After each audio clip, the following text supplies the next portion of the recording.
Dans cette vidéo, on va s'intéresser à l'exercice que vous avez sous les yeux, qui traite un petit peu de suite, un petit peu de logarithme et un petit peu de prévision. Voilà. Alors, on va s'intéresser à l'énoncé. Un industriel étudie l'évolution de la production de jouets sur la machine VP1000 de son entreprise. En 2000, lorsqu'il l'a acheté, il pouvait produire 120 000 jouets par an. Du fait de l'usure de la machine, la production diminue de 2% par an. On modélise le nombre total de jouets fabriqués au cours de l'année 2000 plus n, par la suite UN. On a donc U0 égale 120 000. Alors, dans cet énoncé, qu'est-ce qui est intéressant? Déjà, on sait qu'on s'intéresse à l'année 2000. On sait, alors c'est déjà précisé dans l'énoncé ici, que notre capacité de production de départ était de 120 000 jouets par an. Et vous avez quelque chose qui est intéressant, c'est que du fait de l'usure de la machine, la production diminue de 2% par an. Qui dit diminuer de 2% par an renvoie à un coefficient de 0,98. Donc voilà, juste analyse d'énoncé très rapide pour voir un petit peu dans quel univers est-ce que cet énoncé nous plonge. Alors, on va s'intéresser maintenant à la résolution de chaque question. Première question, exprimer UN plus 1 en fonction de UN. Donc, UN plus 1, c'est le terme de la suite géométrique qui est décrite dans l'énoncé au-dessus. Il est calculé en prenant le terme que l'on connaît, fois le fameux 0,98 dont je parlais juste avant, qui correspond à la baisse des 2%, ce que j'ai surligné en jaune dans l'énoncé. Donc voilà l'expression de UN plus 1 en fonction de UN. Question B. En déduire que pour tout nombre entier naturel n, on a UN égale 120 000 fois 0,98 puissance n. Alors, on connaît la formule qui exprime un terme d'une suite géométrique en fonction d'un autre terme de la suite géométrique. Donc UN en fonction de UP. Donc c'est UN égale UP fois Q puissance n moins P. Donc une fois que j'ai cette formule, je vais m'intéresser à ce que me donne l'énoncé.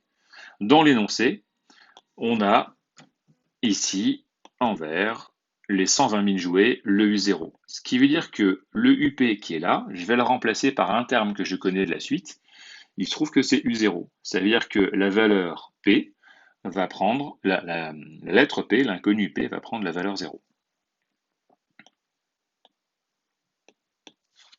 Donc mon UP, je le remplace par U0. Donc c'est U0 fois Q puissance N moins 0. Alors je détaille tout, comme ça vous avez vraiment toutes les explications.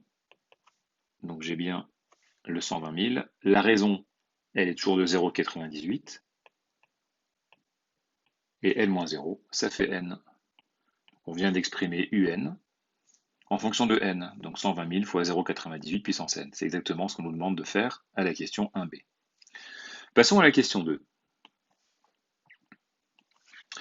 En utilisant les logarithmes népériens, déterminer le plus petit entier naturel n tel que 0,98 puissance n plus petit que 90 000 sur 120 000. Alors, donc 0,98 puissance n doit être plus petit que 90 000 sur 120 000. Bon, on va déjà commencer par simplifier. Hein. Donc 90 000 divisé par 120 000, ça nous fait 3 quarts.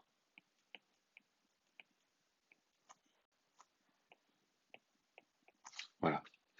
Maintenant, la difficulté de cette question, c'est d'avoir notre inconnu en puissance. Ici. Ça, c'est le côté casse-pied.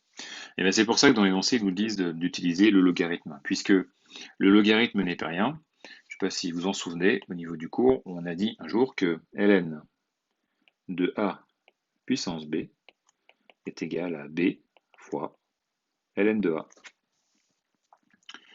Donc, si on applique ça de part et d'autre de l'inéquation que j'ai au-dessus, donc ça fait ln de 0,98 puissance n, va être plus petit que ln de 3 quarts. Là, j'ai simplement appliqué la fonction logarithme en prenant bien soin de vérifier que je travaillais bien dans les réels positifs. Donc une fois que j'ai ça, j'applique ma petite formule rose à gauche, ça nous donne n, ln de 0,98 plus petit que ln, allez, on va laisser 3 quarts, allez 0,75. pour laisser 3/4 bien évidemment. Mais comme ici c'est un chiffre décimal fini, on peut très bien passer par la valeur décimale. Donc on continue, hein. Il ne faut pas oublier que ln de 0,98 et ln de 0,75, ce sont des nombres, hein. Alors je vais juste faire une toute petite parenthèse. Un petit rappel, petit repère, petite fonction logarithme, magnifique. Ici, j'ai 1. Pourquoi est-ce que je fais ce petit rappel? Parce qu'il y a un petit piège ici dans lequel il ne faut pas tomber. Le 0,98, vous êtes d'accord pour dire qu'il est bien évidemment inférieur à 1. Ce qui veut dire que mon logarithme de 0,98 va être négatif. Pourquoi je dis ça? Parce qu'en fait, ça va impliquer un changement de sens lorsque je vais diviser par 0,98, ln de 0,98. Puisque je divise par un négatif. Et rappelez-vous, quand on divise ou quand on multiplie par un négatif, on change le sens de l'inéquation.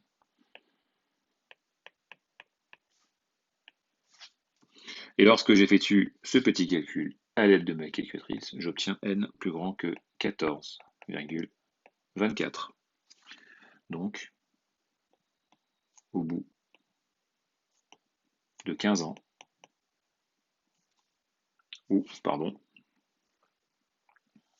je suis allé un peu vite. J'ai déjà en tête en fait la question suivante. Donc pour l'instant, voilà, on s'arrête là. J'ai mon petit n qui doit être plus grand que 14,24. On passe à la question B.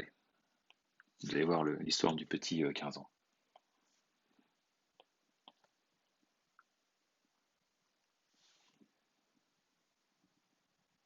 Alors, l'industriel décide qu'il changera de machine lorsque la machine produira moins de 90 000. La production de la machine est donnée par 120 000 fois 0,98 puissance n. Et cette fois-ci, cette production doit être inférieure à 90 000 pour que le signal d'alarme soit tiré et que le directeur décide de changer la machine. Or, quand on observe ce petit calcul,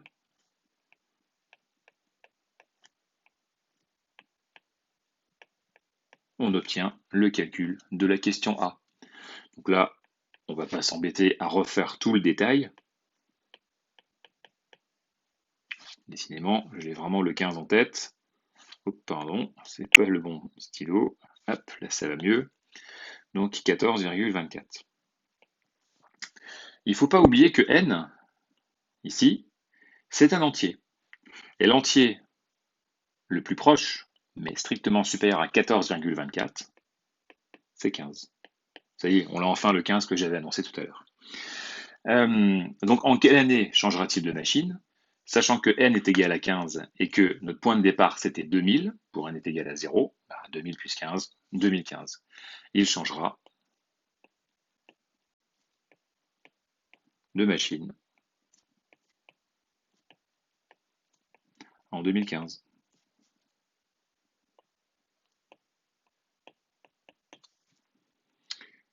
Ok, on va s'intéresser maintenant à la question 3.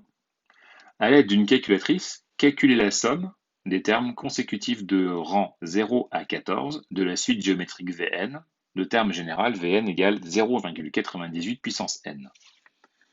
Alors, je vais le faire là en dessous.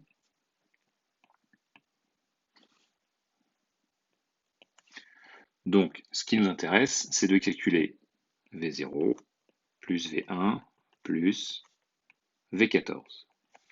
Le premier piège dans lequel il ne faut pas tomber, c'est de se rendre compte que de 0 à 14, il y a 15 termes. Ok? Parce qu'on commence à 0. On serait parti de 1. De 1 à 14, si vous comptez sur vos doigts, je ne me moque pas de vous, vous allez bien arriver à 14. Donc si on commence à 0, on en rajoute 1, ça nous fait bien 15 termes. Petite remarque, on fait toujours dernier moins premier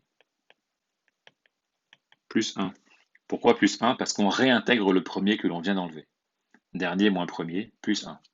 Si on fait 14 moins 0, ça fait 14, plus 1, on obtient bien le 15. Alors, vous avez également une formule qui vous donne la somme des termes d'une suite géométrique. Alors, on est à... Bon, j'aurais pas de place là, je vais le mettre en dessous. Donc la somme pour une suite géométrique, c'est premier terme de la somme fois 1 moins la raison puissance nombre terme de la somme, le tout divisé par 1 moins la raison. Ici, on va appliquer cette petite formule. On s'intéresse de V0 à V14. Donc le premier terme de la somme, c'est V0. La raison de cette suite, c'est 0,98. Le nombre de termes, c'est ce que j'ai écrit en bleu ciel tout à l'heure, c'est 15. Divisé par 1 moins la raison. Et le premier terme de la somme, rappelez-vous, dans l'énoncé, il est un peu plus haut. Le premier terme de la somme, je vais vous le mettre ici, il est là. C'est 1. Donc je redescends. Ça fait donc 1 fois 1 moins 0,98 puissance 15, le tout divisé par 1 moins 0,98. Et lorsqu'on effectue ça à la calculatrice, on obtient environ 13,07. Ça répond à la question 3A, qui est, à l'aide d'une calculatrice, calculer la somme S des termes consécutifs de rang 0 à 14 de la suite géométrique, etc., etc. Petit b, en déduire le nombre total de jouets fabriqués pendant les 15 premières années. Là, en fait, il faut avoir en tête l'unique différence entre V0, donc la suite Vn, et la suite Un. La suite Vn, elle est définie par 1 fois 0,98 puissance n. Et la suite Un est définie par 120 000 fois 0,98 puissance n. Vous voyez bien que pour passer de l'une à l'autre, la seule chose qui change, c'est le premier terme, c'est le 120 000. Donc en fait, pour trouver la somme, cette fois-ci, du nombre de jouets produits, ce qui reviendrait en fait à calculer une deuxième somme, S2, ce serait U0 plus U1 plus plus U14. Je m'arrête à nouveau à 14 puisqu'on s'intéresse bien, je vais vous le remettre sur l'énoncé, aux 15 premières années. Les 15 premières années de production, ça veut bien dire la 2000, 2001, 2002, 2003, et ce, jusqu'à 2014. Donc si on applique la formule rose qui est juste au-dessus, on va donc récupérer le 120 000 fois 1 moins 0,98 puissance 15 sur 1 moins 0,98. La fraction, on l'a calculée juste au-dessus. Alors là, je détaille, bien évidemment, on peut aller plus vite, ce n'est pas un problème. Je détaille tout pour que vous ayez le maximum de chances de comprendre. Et ça nous fait 1 568 400 jouets produits durant les 15 années qui viennent de s'écouler, donc de 2000 à 2014. Et voilà ce qui achève la correction de cet exercice.